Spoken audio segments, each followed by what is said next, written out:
Alors, bonjour à tous, bienvenue donc pour ce nouveau retour d'expérience donc pour les évaluations externes de la HAS. Donc, avec aujourd'hui, du coup, le retour d'expérience des résidences Brissé et Latirache. Donc, merci beaucoup à Monsieur Debré pour ce retour d'expérience. Vous allez voir avec un diaporama où voilà, on aborde du coup la préparation, l'évaluation en tant que telle. Donc, n'hésitez pas si vous avez des questions. Il y a la petite main levée donc tout en haut si vous souhaitez prendre la parole. Ma collègue Noël a mis un petit message dans le chat pour que voilà, vous pouvez aussi envoyer vos questions par ici et puis on essaiera de faire des temps de pause régulières pour répondre à vos questions. Le support vous sera envoyé par mail et le webinaire est enregistré, du coup sera disponible en replay si jamais il y a des petites mésaventures techniques pour certains, on sait que ça arrive. Voilà, vous allez pouvoir revisionner le retour d'expérience si vous le souhaitez. En tout cas, un grand merci Monsieur Debré pour ce retour d'expérience et puis du coup, je vous laisse la parole. Voilà, je vous remercie. Donc voilà, on va commencer déjà par présenter un peu les structures. Donc nos deux EHPAD sur lesquels dont on parle aujourd'hui. Donc les modalités d'accueil. Au niveau de l'EHPAD Brissé, on est sur 85 places avec un hébergement temporaire et un accueil de jour de 15 places. Voilà, donc ce qui fait un total de 200 lits avec un ETP de 62,1 ETP en nombre d'ETP. Et donc avec un GIR de 733, donc aujourd'hui il a évolué un petit peu, hein, mais voilà, c'était à l'époque de l'évaluation, et un pathos de 254. Pour les pas de l'attirage, donc du Nouvion, on a les modalités d'accueil, donc c'est la permanence, en permanence des résidents, donc 87 places avec un hébergement temporaire et un accueil de jour de 8 places et un PASA, donc un accueil voilà, pour des soins adaptés, quoi, pour 14 résidents. Donc, on a donc 96 places avec des ETP, donc 62,68 voilà, de ETP et un GIR de 712 et un pathos pondéré donc de 243. Voilà.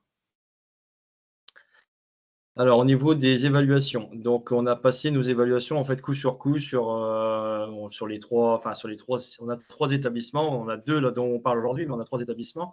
Donc c'était sur le mois d'avril, donc les deux coup sur coup, donc le mois d'avril 3 et 4 et 10 et 11. Donc, voilà.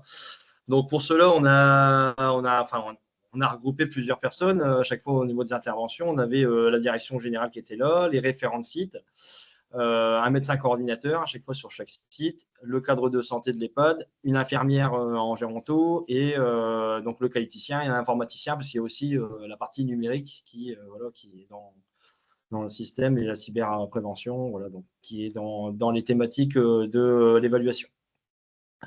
Donc, et donc, après, on a eu également donc, les différents groupes de travail qu'on avait pu mettre en place, les différents acteurs de chaque thématique sur l'établissement, donc avec les différentes thématiques, bien-traitance et éthique, droit de la personne accompagnée, les expressions et participations de la personne accompagnée, la co-construction, la personnalisation des projets de soins, projets d'accompagnement, donc voilà, la PECM. Donc, on a vraiment tous les acteurs de chaque thématique qui sont intervenus à chaque fois pour les différentes évaluations accompagnées traceurs ciblés. C'est un peu le même principe que la HAS. Hein. On a plus ou moins les mêmes évaluations avec des thématiques adaptées, quoi. Donc, pour l'évaluation, on avait 3 évaluateurs externes, donc un coordinateur et 2 évaluateurs. Donc, nous, on avait pris la société AFNOR Certification. Donc, ça, je vous en parlerai un petit peu après dans le choix de l'évaluateur externe. Alors, ensuite, la préparation. Alors, la préparation, on a eu une phase de diagnostic dans les 9 mois précédemment à l'évaluation. On a fait appel à une société cadre en mission et formation qui a pu déjà nous faire un petit peu voilà, un diagnostic de ce qui allait et ce qui allait pas avec des évaluations des différences, surtout sur des contrôles documentaires, hein, mais vraiment voir ce qui n'y allait pas. Et puis après, qui a pu aussi faire de la sensibilisation et de la formation auprès de notre personnel, de nos référents, voilà, pour déployer auprès du personnel voilà, les différentes thématiques. Et puis, ça a pu aussi nous aider voilà, à créer nos groupes, de travail avec voilà, des personnes qui étaient sur la bientraitance et l'éthique. Il y en a qui étaient sur la co-construction, qui étaient sur les droits fondamentaux du patient, du résident. Donc voilà, on a pu aussi construire ces groupes de travail. On a ensuite fait aussi une auto-évaluation des pratiques, donc sur la base du référentiel. Hein, on a pris les différents objectifs, différents chapitres et critères du manuel donc des établissements médico-sociaux. Et on s'est donné une note. On s'est dit, bah, voilà, par rapport aux éléments qu'on a sur notre site, les éléments de preuve qu'on peut apporter sur la bientraitance, sur le projet de soins, sur les droits fondamentaux, ce qui est mis en place, est-ce qu'on a des affichages. Voilà, on a repris chaque critère et on s'est donné une note, un peu comme le fait bah, voilà, les évaluateurs externes, le font les évaluateurs externes lors de l'évaluation. Donc, voilà. Donc, et puis, on a pu donc à la suite de ça, bah, planifier des actions. Donc, on a planifié des actions sur un plan d'action avec les différentes thématiques. Donc, ce que j'ai fait, c'est qu'on a fait un plan d'action avec les thématiques bientraitance et les thématiques prise en charge médicamenteuse. Et on a pu voilà, identifier les axes d'amélioration principaux et au regard aussi des critères impératifs. Donc, ce plan d'action, il a aussi été alimenté par des audits internes. Donc, on a fait des audits sur la bientraitance, on a fait des audits sur la prise en charge médicamenteuse. Donc, il y en a un qui est très bien de l'ANAP, justement, qui est assez complet et qui nous permet de voir un peu quels sont les axes d'amélioration sur lesquels on doit travailler. Donc, voilà, donc, au niveau de la préparation. Ensuite, suivi et mise en œuvre donc, des actions d'amélioration. Donc, on a mis à jour et formalisé aussi certains documents. Il y avait des documents, des choses qui étaient faites, mais qui n'étaient pas forcément formalisées. Donc, on a formalisé des procédures. Par exemple, sur l'aide à la marche, sur des choses qui étaient faites dans l'établissement, mais qui n'étaient pas forcément formalisées, quoi. Donc, au regard du plan d'action, de la réglementation, on a mis ces documents à jour là. On a aussi fait beaucoup d'informations auprès des professionnels et aussi des membres du CVS. C'est beaucoup demandé, la sensibilisation. Donc, ils demandent systématiquement d'avoir des preuves, donc des feuilles d'émargement dans lesquelles on a pu faire signer le personnel comme quoi ils étaient informés de telle ou telle mise en place de documents, mais aussi sur la sensibilisation donc, des différentes thématiques de l'évaluation. Hein. Donc, ça se faisait notamment lors des transmissions ciblées. Lors des transmissions ciblées, on avait le cadre qui, voilà, on prenait un thème sur le jour, on parlait d'un thème ou d'un point en particulier, et on faisait signer systématiquement les agents sur une feuille d'émargement pour montrer que on avait fait de la sensibilisation, quoi. Il faut qu'on puisse valoriser. Voilà, le but, c'est de valoriser au maximum ce qu'on fait, quoi. Alors, j'ai aussi donné quelques exemples là sur, par exemple, le guide. On a mis en place un petit guide sur Ensemble contre la maltraitance. Donc voilà, comme c'est un point qui est quand même assez demandé au niveau de l'évaluation, on a mis en place un petit guide avec voilà, il nous demande également une politique. On est une politique, on est un plan de prévention. Donc tout ça, il faut que ça soit préparé et que les agents soient informés sur ces bonnes et mauvaises pratiques. Ensuite, j'ai également préparé un petit livret mémo, évaluation externe. Donc, j'avais fait ça pour la certification du centre hospitalier et j'avais eu des bons retours et ça permettait également aux agents d'avoir un petit peu le vocabulaire qualité.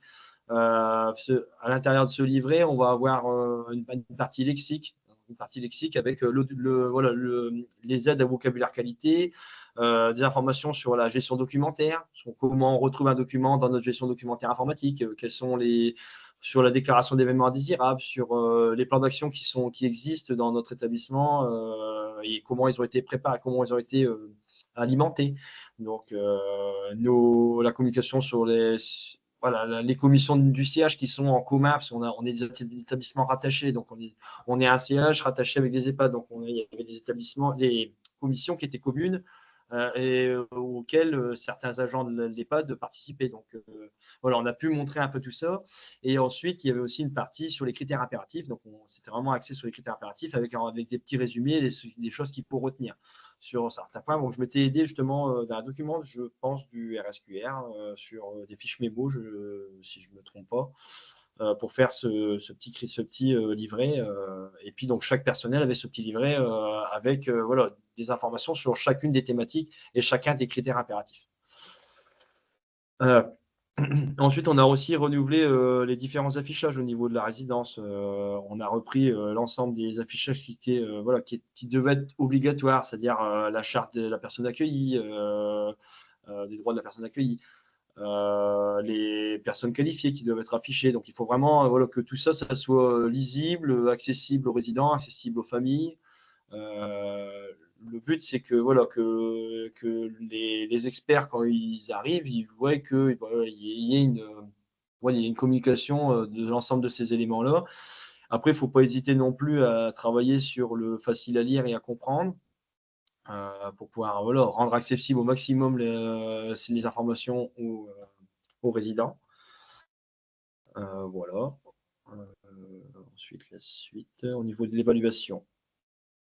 Alors, l'évaluation, donc dans les 4 mois précédant l'évaluation, donc on a fait le choix de notre organisme. Donc ça a été fait en lien avec notre GHT. Donc il y avait un marché et donc on a pu rencontrer plusieurs sociétés certifiées par la HAS, enfin accréditées par la HAS. Et on a fait le choix on est parti sur AFNOR certification pour pouvoir faire notre évaluation d'EHPAD. Donc, chaque établissement prépare son évaluation en déposant donc, les documents sur un espace client. Donc, voilà, on a un espace client.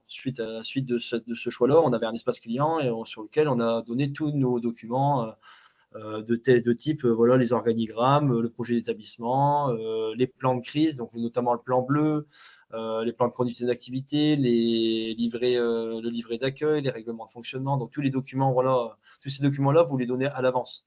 Donc, on prépare déjà un peu l'évaluation. Et après, il y a donc la J, alors je crois que c'est à J-, on va le voir sur la diapo suivante. Voilà, à J-60, donc on a contractualisé donc, avec l'établissement, avec l'AFNOR, ce contrat. Et donc l'équipe d'évaluateurs donc, elle s'inscrit sur Sinaï. Donc c'est elle qui met le rapport sur Sinaï. Ensuite, à J-30, on a un rendez-vous donc visio avec le coordinateur donc, de l'évaluation, donc pour l'organisation de la visite, pour les quelques réponses à nos questions voilà, en termes d'organisation.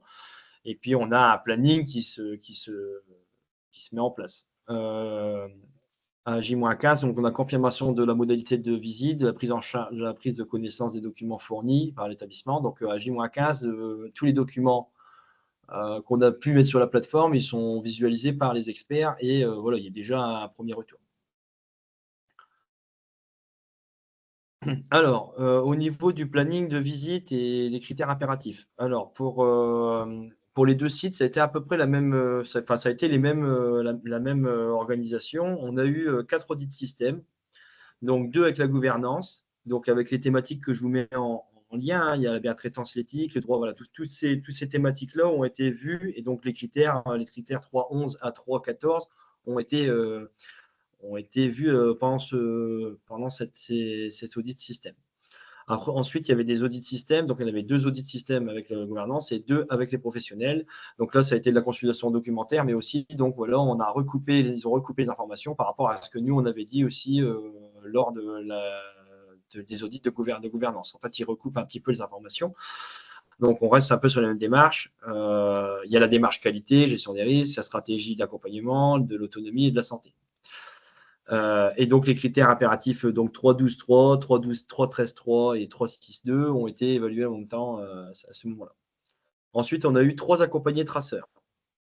Alors, il y en a eu sur Hirson, on en avait 2 au niveau des résidents, donc en chambre, et un pour l'accueil de jour. Pour le Nouvion, on en a eu un par un résident, un en accueil de jour et un au PASA. Voilà, ils ont essayé de toucher sur l'ensemble des secteurs.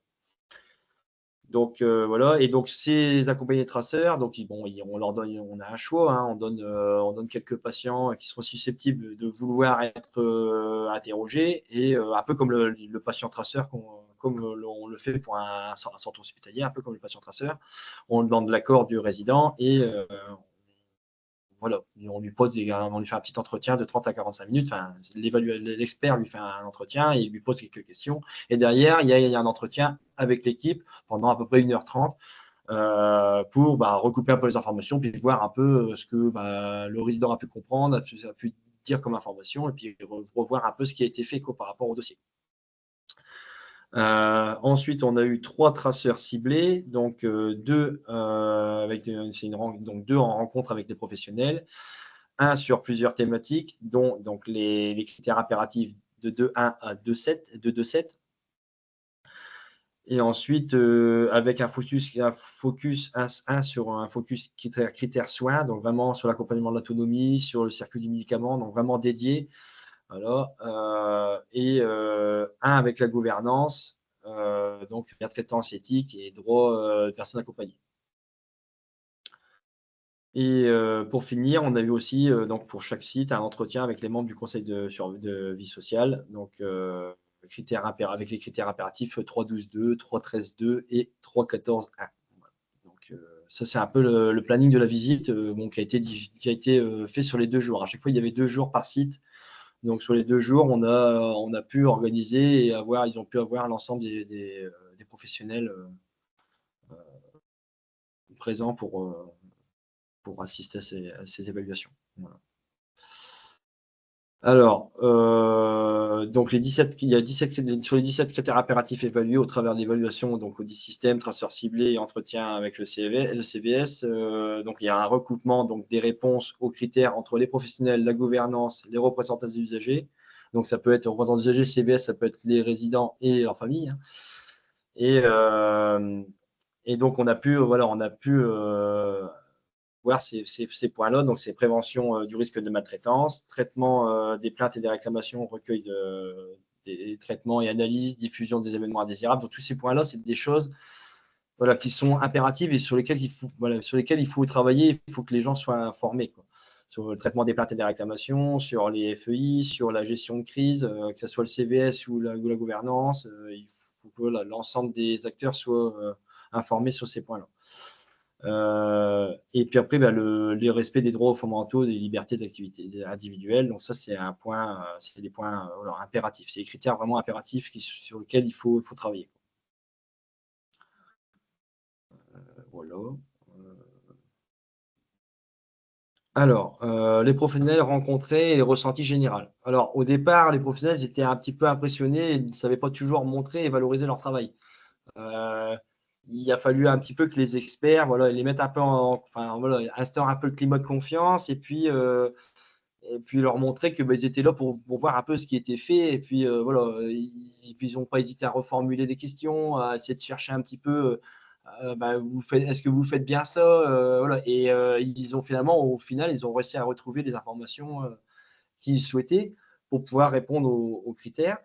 Donc, c'était des choses qui étaient faites, mais c'est vrai que les professionnels n'avaient pas pour habitude de valoriser leur travail facilement. Donc, ça, il faut aussi travailler là-dessus pour que les professionnels n'hésitent pas à montrer ce qu'ils font de bien. Alors, je pense qu'ils avaient un peu peur aussi de ne pas de dire des bêtises, mais de pas forcément de donner les bonnes réponses, mais il n'y a pas de mauvaises réponses.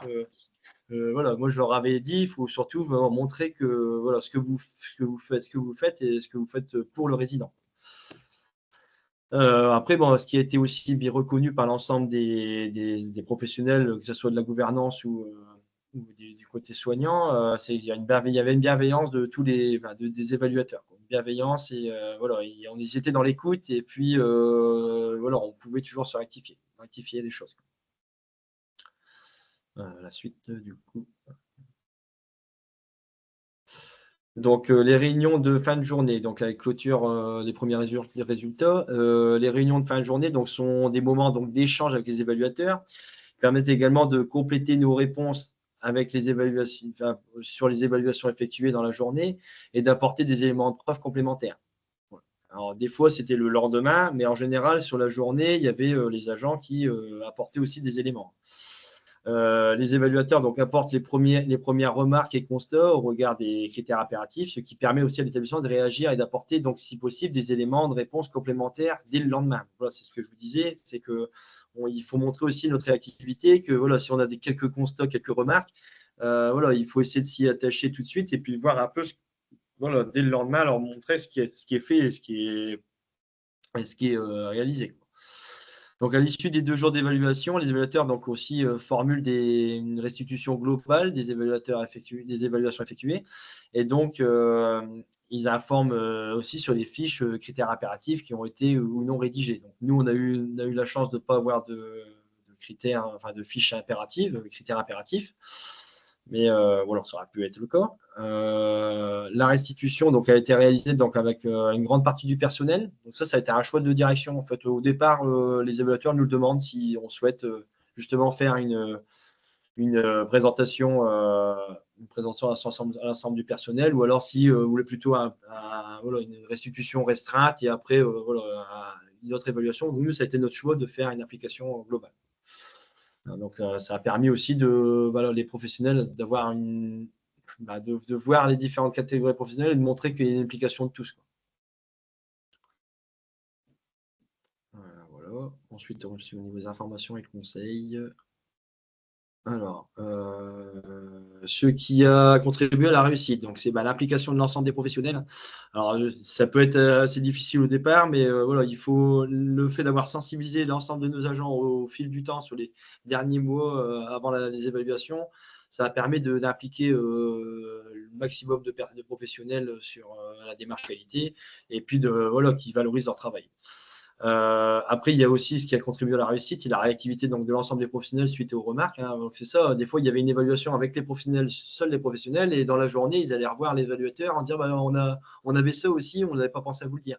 Donc voilà, ils rendaient les documents qu'ils avaient pu faire ou les choses où ils montraient les choses qu'ils pouvaient faire. Donc derrière l'évaluateur, lui, il reprenait un peu, dire oui, effectivement, oui, sur ce point-là, bon, voilà, il n'avait pas pu le constater lors de l'évaluation, mais il a pu le voir après.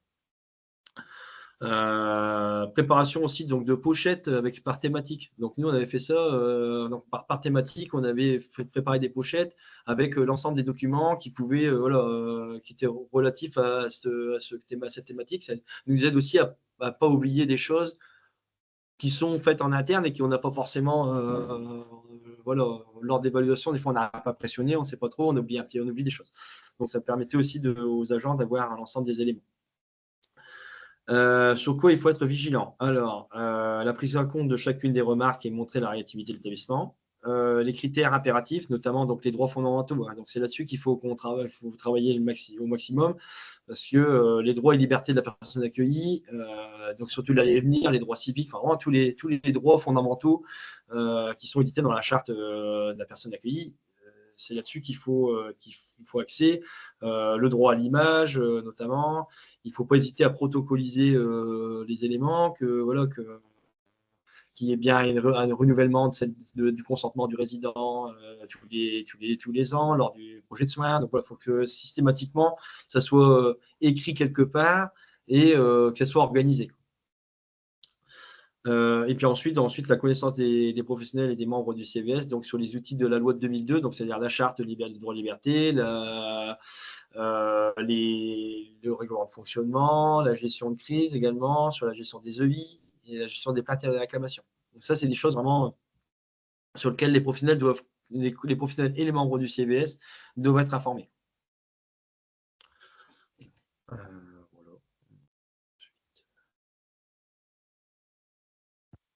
Est-ce que vous avez des questions? Est-ce que vous avez des questions?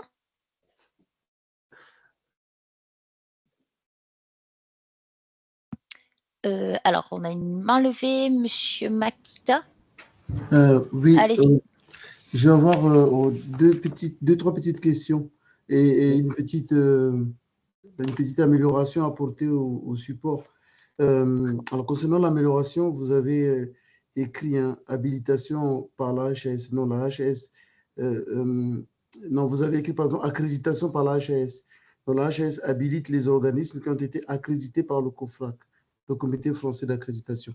Maintenant, mes questions concernent évidemment le déroulement de l'évaluation. Vous nous avez dit, vous mentionnez la durée des accompagnés traceurs. Par contre, vous n'avez rien dit sur la durée des audits système et des traceurs ciblés. C'est à peu près combien de temps? L'audit système, c'est à peu près, alors je ne pourrais pas vous, il faudrait que je vous dise, je pense à peu près, c'est à peu près 1 heure, je ferai les audits système, une bonne heure. Après, je pourrais peut-être vous donner ça, je vais avoir le planning encore là, enfin, je regarde un peu. Et pour les TC, c'était combien à peu près? Attendez, je vais regarder, je vais vous dire, les traceurs, je vais regarder à peu près, je vais vous dire sur combien de temps, je vais voir le planning, je ne sais pas s'il est là, le planning. Ah, il est là. Alors, le planning.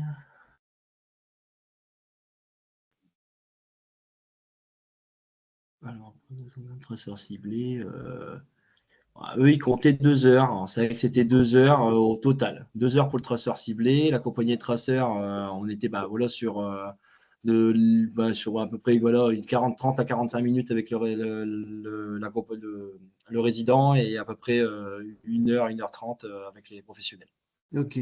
Et combien de personnes avez-vous présenté pour les TC? Alors, pour les traceurs ciblés, on avait 1, 2, 3, 4, 5, 6, 5 à 6 personnes. D'accord. Après, l'avantage, enfin, le but, c'est d'avoir une équipe pluridisciplinaire et qui soit en lien avec le traceur ciblé. Voilà, si vous avez des membres du groupe, vous avez une aide-soignante, une infirmière et puis, je sais pas, une animatrice qui est dans la partie qui concerne. Vous pouvez mettre que 3 personnes, hein, mais le but, c'est qu'on ait les bons agents et les gens enfin, les agents Qui connaissent leur sujet, quoi. Qui connaissent le sujet de la thématique. OK. Ma dernière question concerne donc la connaissance par les professionnels et les membres du CVS de cet outil de la loi du 2 janvier 2002. Vous voulez dire par là connaître les 7 outils, c'est-à-dire être en mesure de les citer ou bien dire où retrouver les éléments? Alors, pas forcément où trouver les éléments. Enfin, après, c'est bien s'ils sachent où savoir où les trouver, mais au moins qu'ils aient été informés pendant les réunions de la révision de ces documents-là. Enfin, la révision, donc au moins qu'on retrouve ça dans le compte-rendu de CVS et que quand ils sont interrogés, ils savent de quoi on parle et notamment le projet, enfin les plans de gestion de crise, qu'ils soient au courant du plan de gestion de crise, qu'ils sachent que ça existe et puis de quoi ça parle. D'accord. OK. Merci beaucoup. Mais pas dans les détails, mais. Est-ce qu'il y a d'autres questions? Il y a une main levée. Ah, je trouve plus. Ah, le siège de fourmi. Alors, je vois que vous êtes plusieurs. J'avais une question concernant le mémo que vous avez préparé pour informer sur l'évaluation. Est-ce que vous les avez mis dans les éléments de preuve? Est-ce que les évaluateurs l'ont consulté? Oui, je leur avais donné un exemplaire et je crois que je l'ai mis dans les éléments de preuve dans la démarche qualité. Voilà, ça fait partie de la sensibilisation et puis de l'information aux professionnels. D'accord, okay, merci. Et pour les membres du Conseil de vie sociale, est-ce que vous avez tous les membres étaient invités? Est-ce que vous avez cité certaines personnes? Est-ce qu'ils rencontrent tout le monde? Alors, ils avaient rencontré la présidente. Après, il n'est pas très, très fourni sur Hirson, un peu plus sur le Nouvion, mais ils ont essayé de rencontrer le maximum au moins un représentant des familles, un représentant des résidents, et puis voilà, après, au moins ça. Merci. Alors, je vois qu'il y a une autre main levée, Madame Davoine. Oui. Oui, bonjour. On aurait aimé avoir un petit retour de votre part concernant les retours qui ont pu vous être faits sur les différents chapitres et également sur les critères impératifs. Alors, peut-être plus les points les points à travailler pour nous donner quelques idées d'action. quelques idées d'action. Je vais regarder si Donc je voilà, peux les en retours retrouver par vos chapitre, recommandations. quels ont été vos retours par chapitre, hein, puisque vous avez des commentaires par chapitre, et également les commentaires sur vos critères impératifs. Ouais. Après, j'ai mon plan d'action. Attendez, je vais regarder, j'ai mon plan d'action en qualité. Je vais regarder si je peux vous donner des exemples. Alors, c'est celui-là. C'est pas celui-là.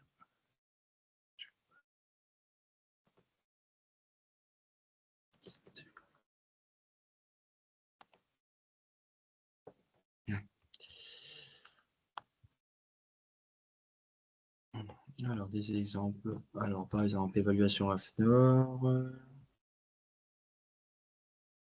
Stratégie. Je vais mettre un peu dans le bien. Évaluation.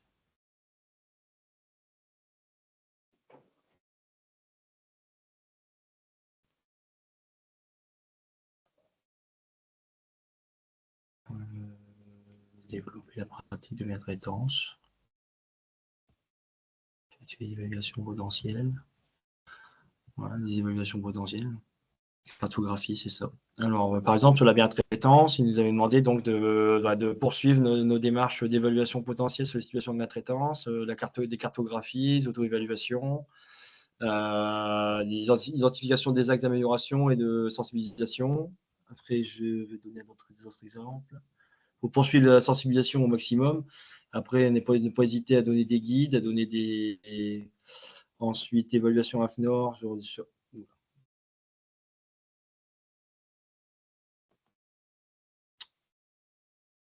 excusez-moi, parce que j'ai mon fichier Excel. Je suis en train de regarder.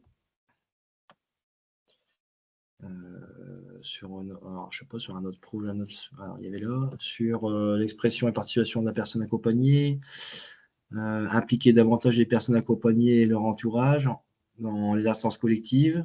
Voilà, parce que bon, pour la connaissance notamment sur l'accueil de l'entourage, surtout en accueil de jour. Voilà, en accueil de jour, on faisait peut-être pas assez d'informations. On n'avait pas aussi pas de personnes de l'accueil de jour, enfin de résidents de l'accueil de jour au CVS.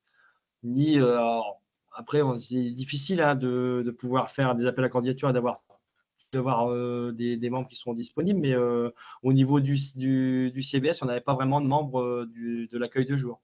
Alors, l'accueil de jour, elle fait partie du même établissement. Hein, voilà, on avait des représentants du personnel, mais pas des représentants de personnes accueillies. Donc, voilà, pas assez au niveau du CVS, solliciter davantage les personnes accompagnées pour exprimer la situation des prestations. Voilà. Qu'est-ce qu'il y avait quoi? Axe de progrès. Attendez, j'en ai là.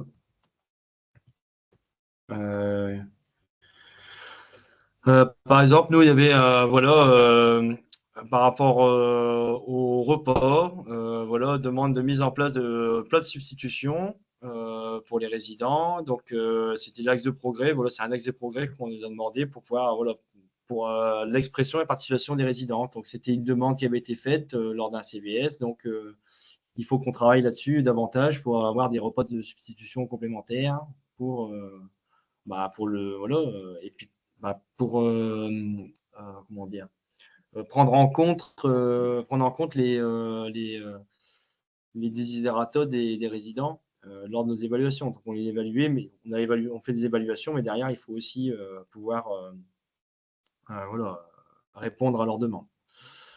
Donc ça, il fallait davantage qu'on poursuive nos démarches. Attendez, je vais regarder aussi.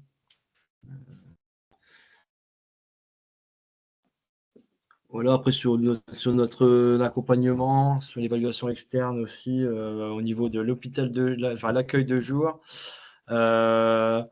on avait voilà, la fiche objectif d'accompagnement. Donc là, c'était plus de la documentation, c'était plutôt de la gestion documentaire, c'est-à-dire qu'on avait un PPI qui ressemblait beaucoup à celui du résident, mais pour l'accueil de jour, il aurait fallu qu'on l'adapte un peu mieux pour que les objectifs soient mieux définis pour l'accompagnement voilà, qu'ils soient plus clairs pour une personne accueillie que pour un résident, voilà, un résident qui est beaucoup plus complet, quoi.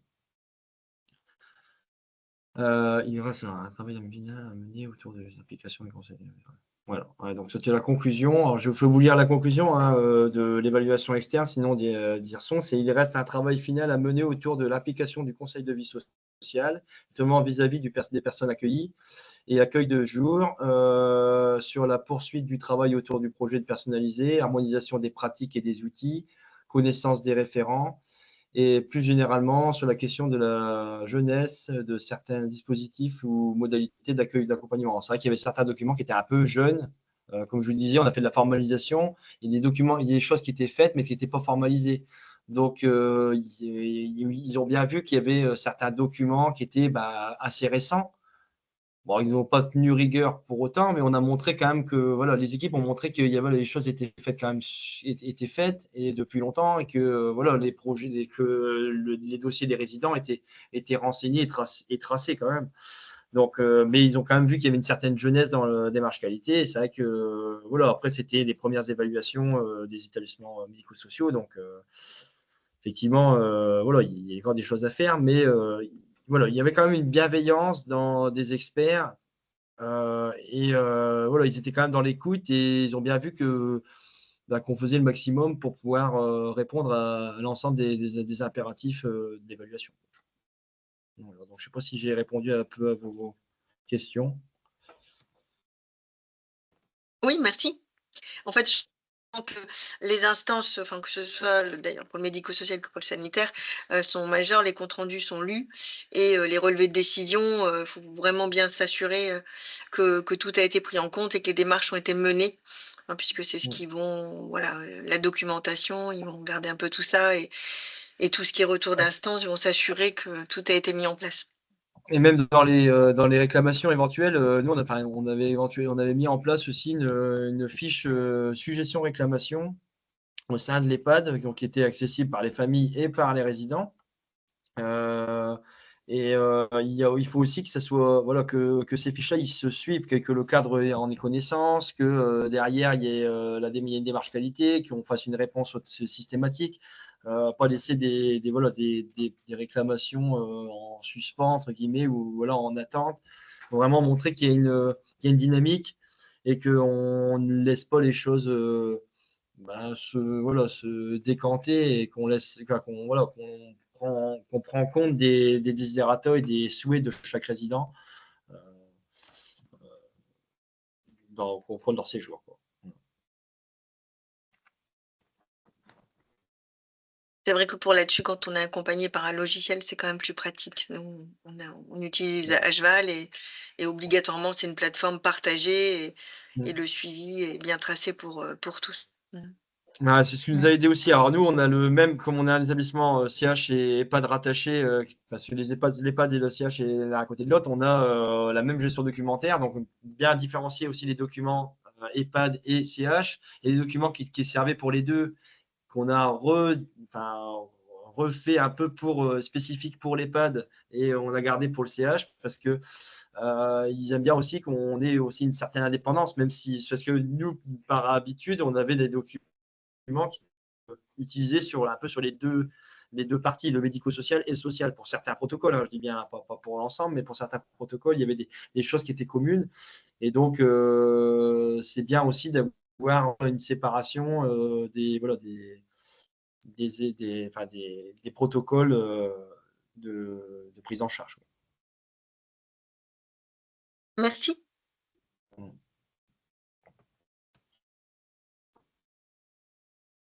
Ensuite, je vois le groupe hospitalier Seclin-Carvin qui a levé la main.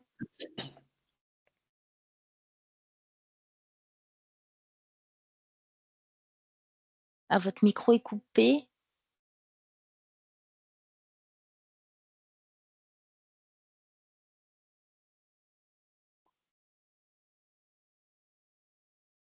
Ah, a priori, un souci pour activer le micro. Si vous pouvez peut-être écrire votre question dans le chat. Alors, quelles ont été les exigences sur le circuit du médicament? Alors, les exigences, les bonnes exigences. Nous, on a fait l'audit ANAP. Alors, l'audit ANAP, les exigences, c'était sont un peu les mêmes que dans le sanitaire, hein, c'est-à-dire, voilà, les stupéfiants, ils ont vérifié que, par exemple, le coffre à stupéfiants était spécifique aux stupéfiants, qu'il n'y avait pas autre chose dedans, que les règles de sécurisation ils étaient mises en place, qu'il y avait bien, après il y avait aussi la mise en place de listes préférentielles pour la gériatrie, qu'est-ce qu'il y a aussi, la pièce de stockage, que les pièces de stockage sont fermées à clé, que les armoires contenant les pilules également, que voilà, enfin c'est vraiment sur la sécurisation du circuit de médicaments.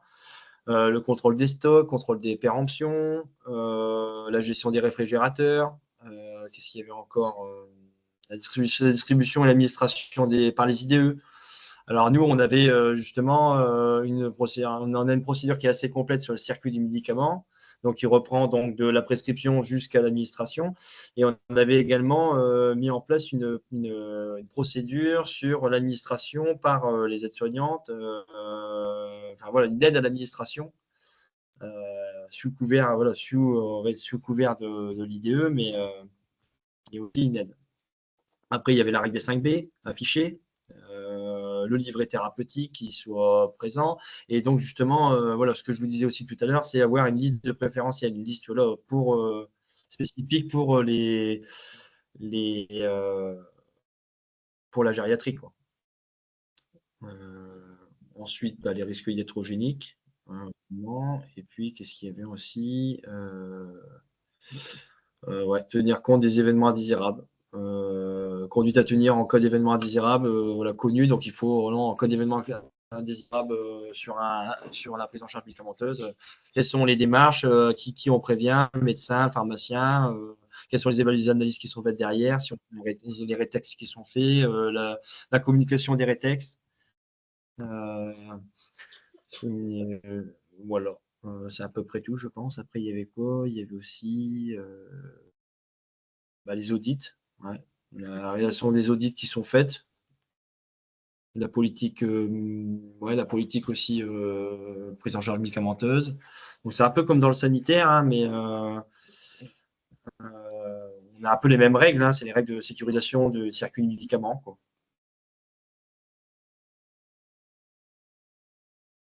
J'ai répondu à... Ok, merci. Ouais.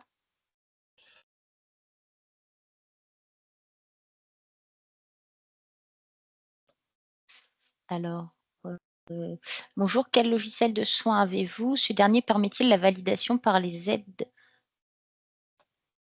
La validation par Les les aides à la prise. Les aides de soins les à aides la prise. Ah, les aides-soins d'une aide à la prise des médicaments. Alors, nous, on a le logiciel Titan. Et sur le Nuvion, on a un autre logiciel, c'est le logiciel web DPI, c'est le même que dans le sanitaire. Donc sur le Nuvion, c'est des procédures, enfin des prescriptions, même sur le Titan, on a des prescriptions informatisées et puis après une administration qui est faite par les IDE et puis l'aide à la prise par les aides-soignantes également. Les aides-soignantes, alors je ne sais plus comment c'était. Je crois que c'est mis directement dessus par l'infirmière. Et puis après, il y a une douchette. Ils ont une douchette sur les chariots qui permettent de, voilà, sur Titan, hein, je parle après,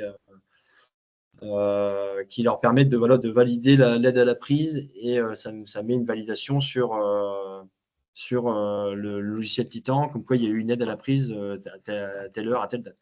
Donc il y a une traçabilité. Moi, ça c'est protocolisé, hein, tout ça.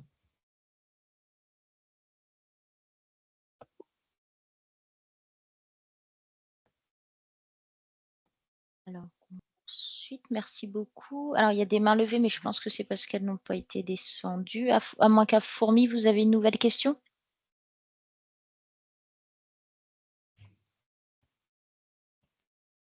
Non. Est-ce qu'il y a d'autres questions? Donc, du coup, on voit bien un gros travail de préparation et surtout de préparation des équipes. En fait, on voit que vous avez pas mal sensibilisé vos équipes, leur avez mis à disposition pas mal d'outils. La cadre du service a beaucoup fait participer et sensibiliser les agents. Donc, surtout à la fin des transmissions, elle prenait un petit quart d'heure, elle prenait un sujet. Et c'est vrai que ça permettait d'impliquer davantage l'ensemble des agents. Et puis, bon, c'est vrai que lors des transmissions, il y a un peu tout le monde. Donc, ça permet aussi de toucher la plupart des résidents, des professionnels. Donc oui, ça c'est super important. En fait, la communication, c'est l'un des axes forts. Je pense que ça permet aussi à chaque professionnel de s'impliquer davantage et voilà, ça aide. Excusez-moi, j'ai une question en lien avec ça. Du coup, vous avez parlé au début de groupes de travail dans la préparation. Comment vous avez réussi à dégager du temps des professionnels pour faire ces groupes de travail et les motiver pour venir à ces groupes de travail? Je sais qu'il y avait, c'était des temps qui étaient un peu imposés, mais après, ils étaient quand même désireux de vouloir améliorer leurs pratiques et puis d'améliorer leurs outils de travail. Donc, je ne pensais pas que c'était une punition. Après, je sais c'est vrai qu'on a du mal à. Voilà, après, on a pris les personnes, les volontaires aussi, on a les personnes les plus volontaires. Euh, voilà, il y a certaines personnes qui sont pas forcément volontaires sur le sujet, mais on a pris les volontaires. On a essayé de faire en sorte que voilà, pour chaque thématique, on ait des volontaires et des personnes qui soient impliquées dans chacune des thématiques. On ne leur a pas vraiment imposé, mais après, puis on essaie de leur dégager un petit peu de temps. Voilà, après, voilà, moins une fois par semaine, leur laisser un petit peu de temps sur chaque sujet. Ok, merci. Ouais. Et après, il y a aussi, après, j'aurais pu vous dire aussi également, on a travaillé aussi avec les ergots, les diètes et puis l'APA, qui ont pu aussi faire de la sensibilisation auprès des soignants directement. Par exemple, sur l'autonomie, sur la chute. Voilà. Donc, on a essayé d'appliquer l'ensemble des professionnels et puis, bah, voilà, les motiver l'un avec l'autre. En fait, il y en a un qui travaillait sur un sujet, puis derrière, ça rebondissait sur un autre. Et donc, ça a permis aussi de les aider dans la préparation de l'évaluation.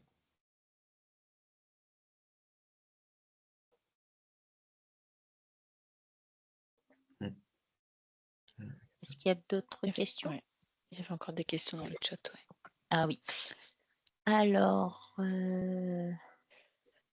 je suis arrivée en cours de visio et n'ai pas eu la présentation de vos établissements. Alors, vous allez recevoir le diaporama. C'est vrai que, Monsieur Debré, vous avez fait une présentation des résultats de vos établissements juste avant. Avez-vous une unité protégée?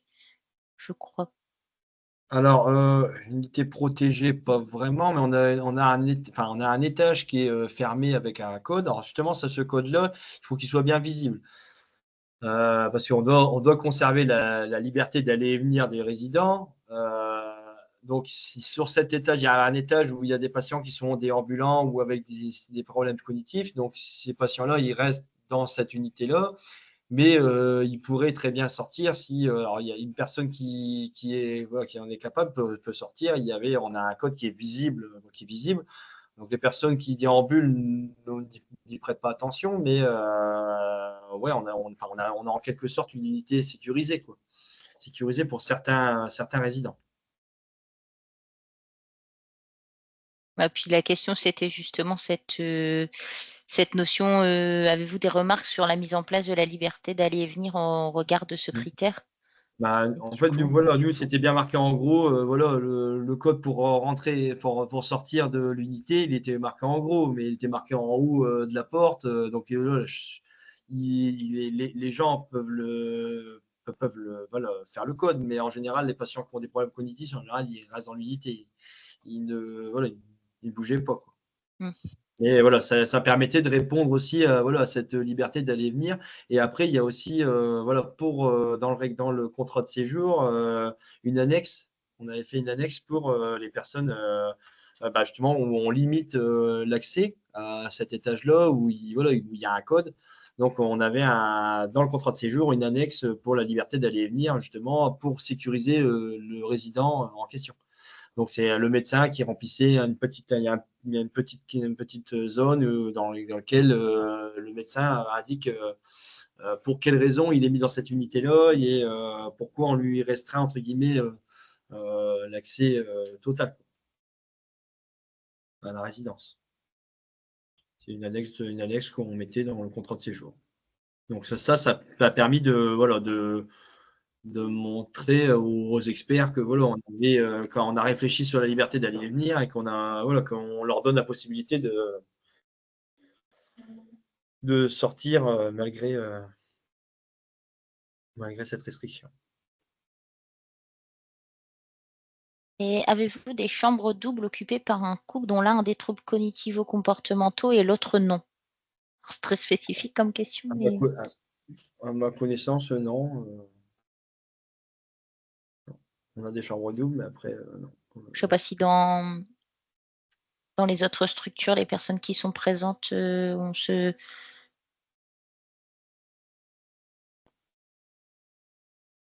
ce type de cas, mais dans ce cas, je suppose que la justification médicale dans le dossier suffirait à expliquer la restriction pour la personne sans trouble. Ouais. C'est-à-dire que je pense que si le résident qui a pas de trouble veut rester dans la même chambre que son conjoint, même s'il a des troubles, oui, voilà, ça explique, ça se note dans le dossier de soins. Je pense que ça peut suffire comme justification. Oui, mais lui, il peut faire le code. Il peut quand même sortir Voilà. de l'unité.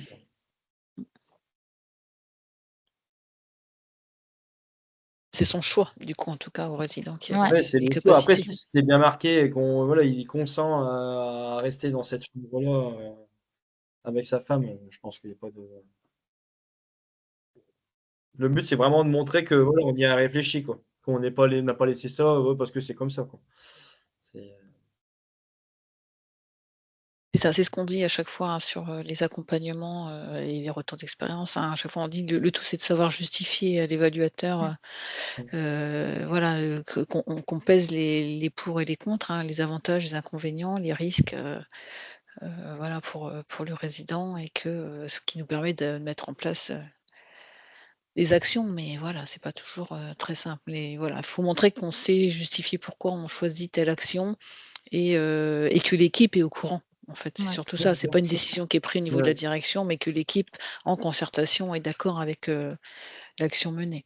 Que ce soit, si c'est médical, que le médecin a bien, qu'il y a eu une discussion médicale lors, une communication, une réunion pluridisciplinaire où on a décidé que monsieur n'était pas capable de pouvoir rester dans cette unité-là. Et voilà, il faut vraiment que ce soit justifié dans le dossier, justifié dans les éléments.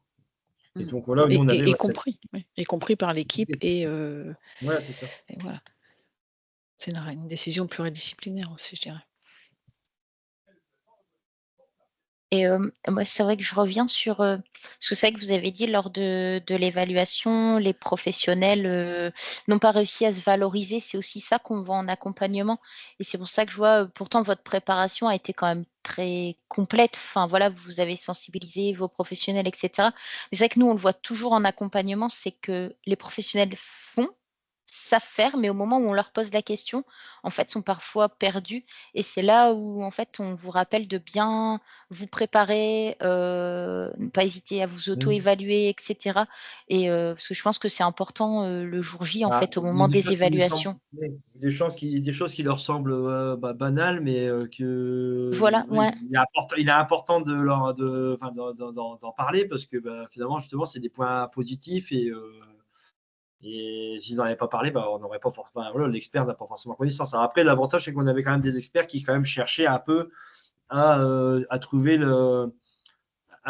les éléments. Et voilà, après, s'il n'y avait pas, il n'y avait pas. Mais ils cherchaient quand même un petit peu, quoi. Ils ont bien vu que voilà, il y avait une dynamique, on essayait quand même de faire le mieux pour le résident et puis que voilà, il y avait des choses qui étaient mises en place, quoi. Donc voilà, ça a permis une bonne sensibilisation. Alors il y a une question, les résidents peuvent sortir de l'EHPAD librement ou y a-t-il un digicode? Alors, il y a un digicode à l'entrée, mais il s'est marqué sur la porte, c'est marqué, voilà, tout le monde peut rentrer et sortir. Enfin, peut sortir, rentrer, il n'y a pas de souci, mais sortir. Donc oui, il n'y a pas de souci. Voilà, il faut que le code soit bien clairement indiqué, quoi. code de la porte, voilà, en gros, sur le côté, pour montrer que, bah, voilà, ils ne sont pas enfermés. C'est juste un code de sécurisation pour sécuriser.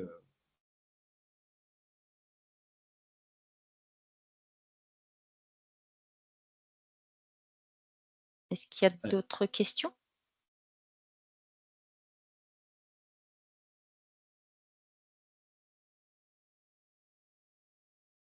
Pas d'autres questions. Alors, merci à tous d'avoir participé à ce retour d'expérience et merci à Monsieur Debray, du coup, pour. Ah, il y a une dernière question.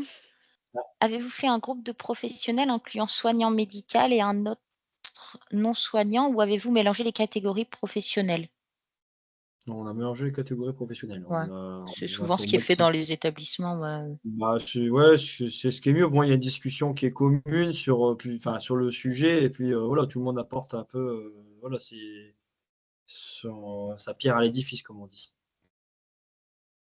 Ce sont des réunions par thème et pas par groupe Mmh. professionnel.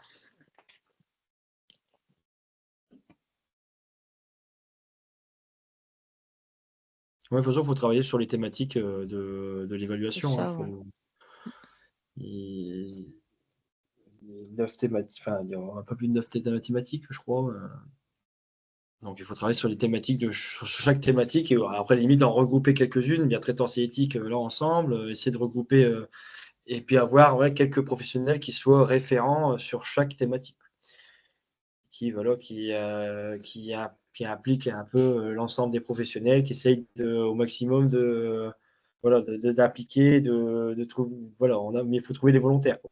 On a des volontaires au départ et puis après, ça se fait petit à petit, quoi. Tout le monde s'implique.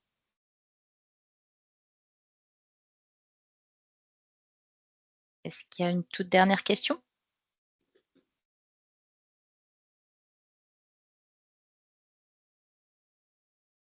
Alors, merci beaucoup à tous. Merci beaucoup, Monsieur Debray, du coup, pour ce retour d'expérience. Encore un grand, grand merci d'avoir pris le temps, du coup, pour le support et cet après-midi pour nous exposer votre préparation et surtout votre évaluation. Merci à tous. Du coup, si Monsieur Debray est d'accord, je peux vous transmettre le PowerPoint en format PDF aux Oui. participants. Et puis, il y aura le replay, du coup, qui sera disponible. Je vous fais un petit mail sûrement en fin de journée avec tous les éléments. En tout cas, grand merci à vous tous et puis bel après-midi et bonne fin de journée. Merci. Bonne fin de journée, merci, au revoir. Bonne journée, Merci, au Monsieur revoir. Debray. Au revoir. Au Au revoir. revoir. Au revoir.